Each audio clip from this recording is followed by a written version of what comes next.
Before Lucky Luciano changed organized crime, one man changed Lucky Luciano. New York City, 1921.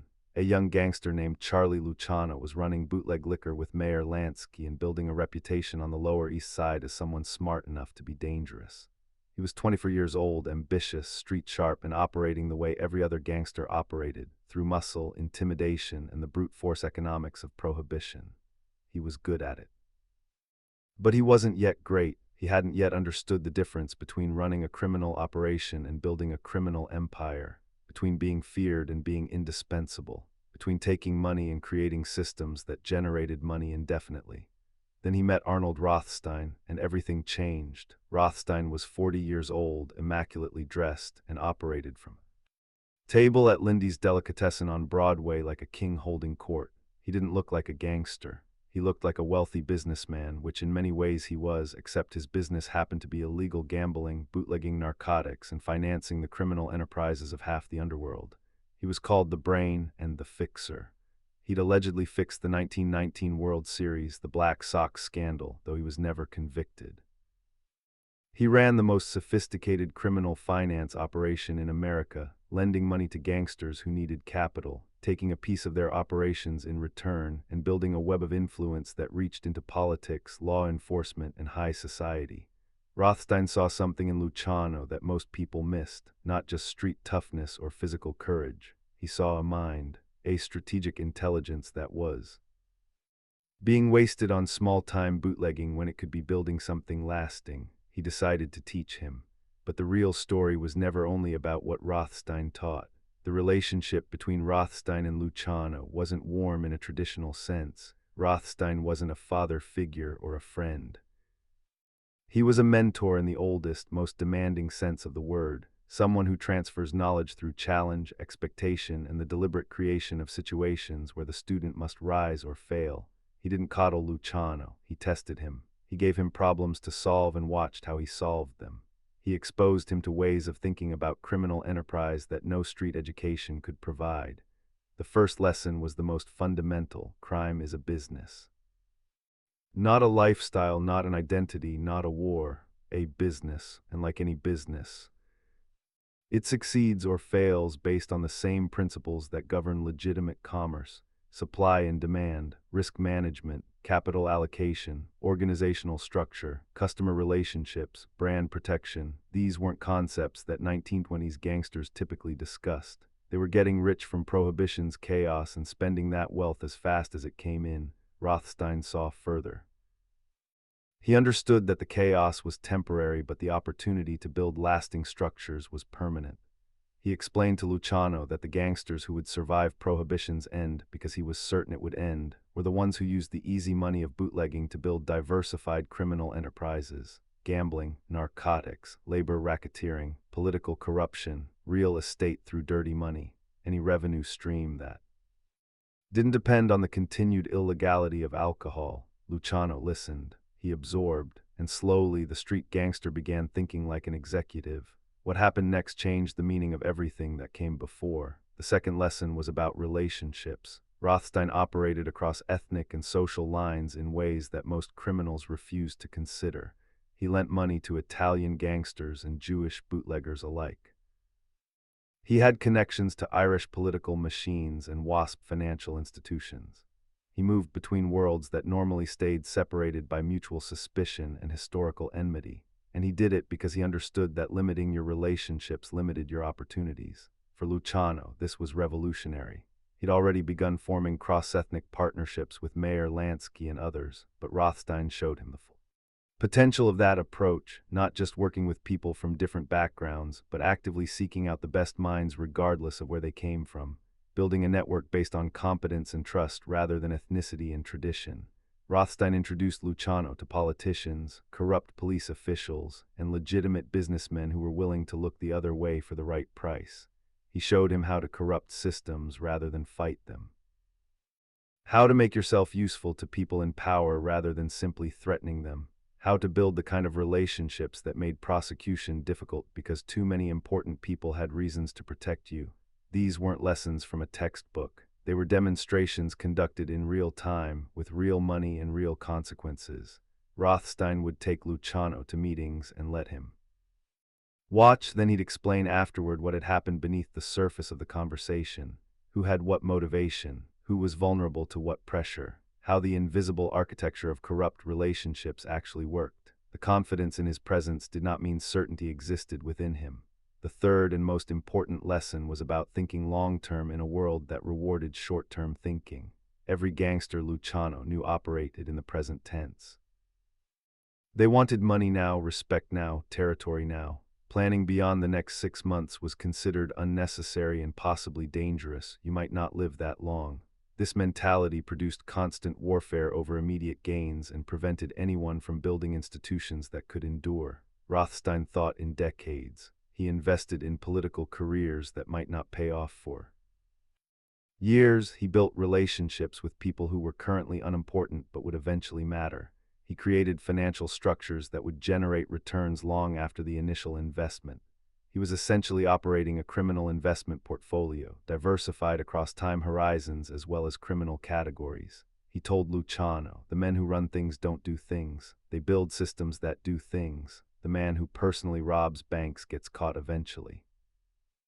The man who builds an organization that launders money through legitimate businesses operates indefinitely. The gangster who personally intimidates people gets arrested for assault. The boss who builds institutional relationships with police and politicians never gets arrested at all." These ideas transformed Luciano's understanding of what he was building.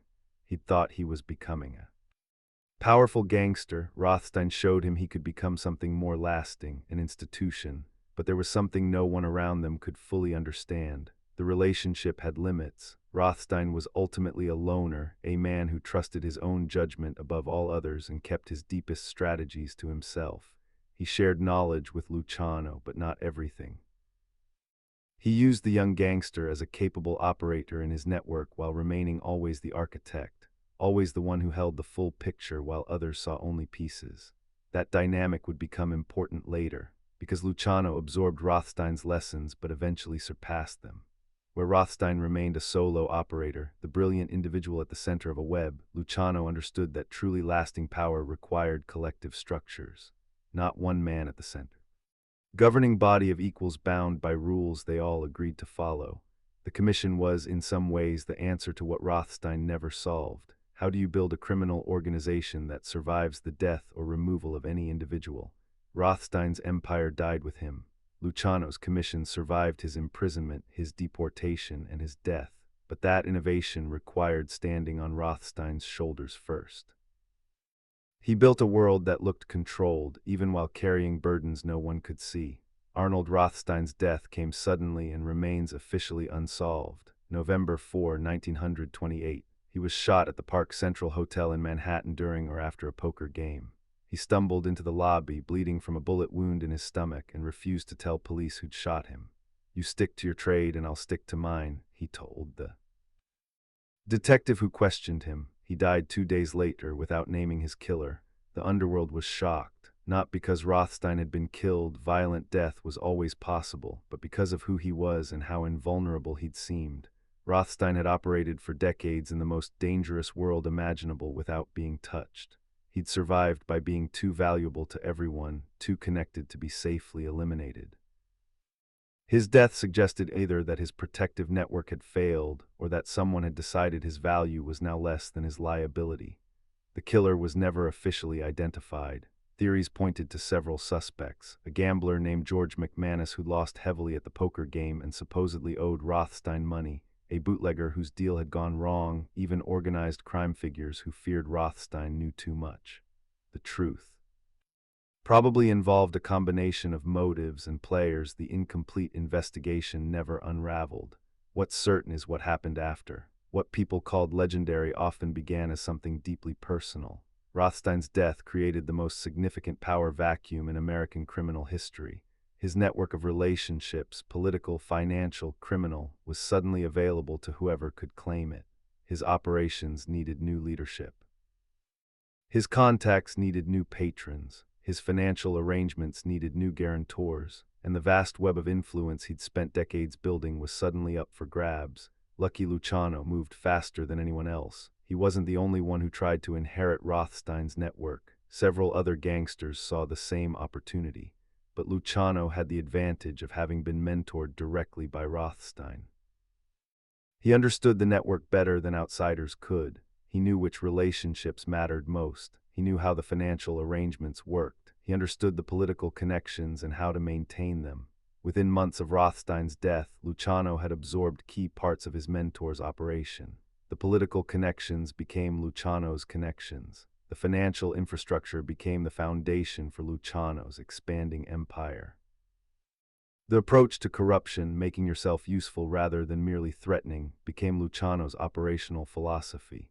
But Luciano did something Rothstein never had. He shared the network. Instead of keeping everything centralized, he distributed relationships and operations across his growing organization. He made Mayor Lansky the financial genius of their partnership, applying Rothstein's corporate thinking to the entire operation. He cultivated Frank Costello as his political fixer, using the corruption methodology Rothstein had taught him but scaling it across an entire family rather than a single individual. Rothstein had built a web with one spider at the center. Luciano built a web with no center, distributed, resilient, impossible to destroy by removing any single individual. The image was real, so was the silence afterward. The irony of Rothstein's death was that it proved the limits of his own philosophy. He'd spent decades making himself indispensable, but indispensability only protects you if the people who need you believe they still need you. The moment someone decided their interests were better served by his death than his continued operation, all the relationships in the world couldn't save him. Luciano learned that lesson too. It informed his most important decisions, creating the commission not as a way to centralize his own power, but as a way to distribute power in ways that made the system more stable than any individual could be. He'd watched his mentor die and his mentor's empire dissolve. He was determined to build something that could survive the same fate. When Luciano was eventually imprisoned in 1936 and deported in 1946, the commission continued to function. His structures held. His influence persisted. The lessons Rothstein had taught about building systems that didn't depend on any one person's presence had been applied and improved upon. Rothstein's death had been the end of everything he'd built. Luciano's imprisonment and exile were inconveniences, major ones, but the organization survived them. That difference defined the distance between teacher and student. Many knew the legend, the brain who ran New York's criminal underground, the mentor of Lucky Luciano, the man who allegedly fixed the World Series, but very few understood the hunger that built it. The son of a wealthy Jewish businessman who chose the criminal world over the legitimate one not out of necessity, but out of calculation. The genius who saw that the illegal economy operated by the same principles as the legal one and decided to master both. And very few understood what Rothstein's relationship with Luciano actually meant, not just the lessons transferred, but the vision that passed from one generation to the next. Rothstein saw that organized crime could be organized. Luciano took that vision and made it permanent. The teacher planted seeds. The student harvested something that lasted a century. That hunger came from somewhere much deeper. For Rothstein, it came from the intellectual pleasure of solving complex problems, of seeing the whole chessboard when others saw only the pieces in front of them. For Luciano, it came from immigrant ambition, the desperate need to build something that couldn't be taken away, something durable enough to survive in a country that was simultaneously offering opportunity and denying it. The real story was never only about the murder or the inheritance. It was about the transmission of vision.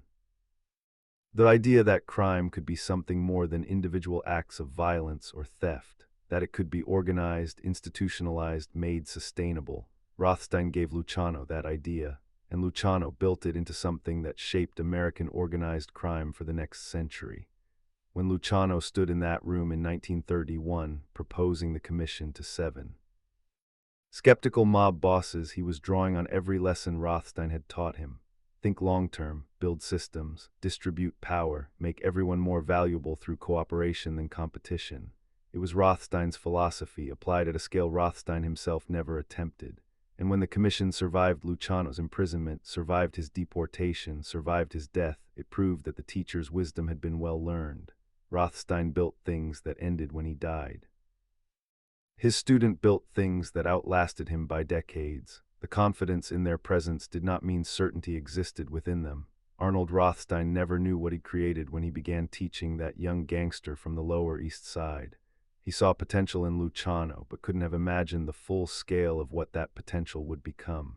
He died in 1928, 11 years before the full flowering of the Commission's power, 28 years before Luciano's deportation, 34 years before Luciano's death.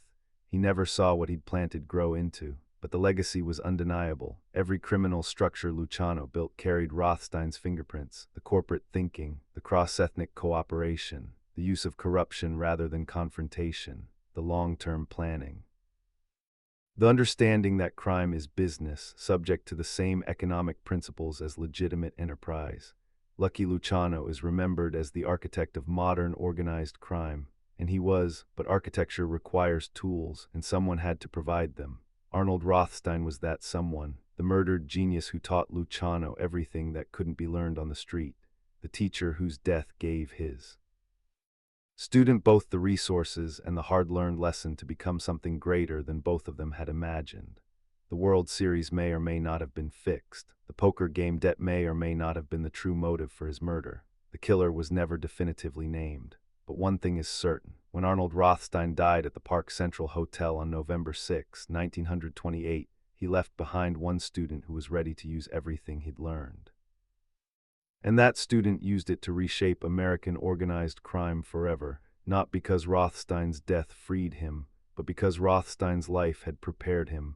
The teacher died, the student became the legend, and the lessons lasted a century.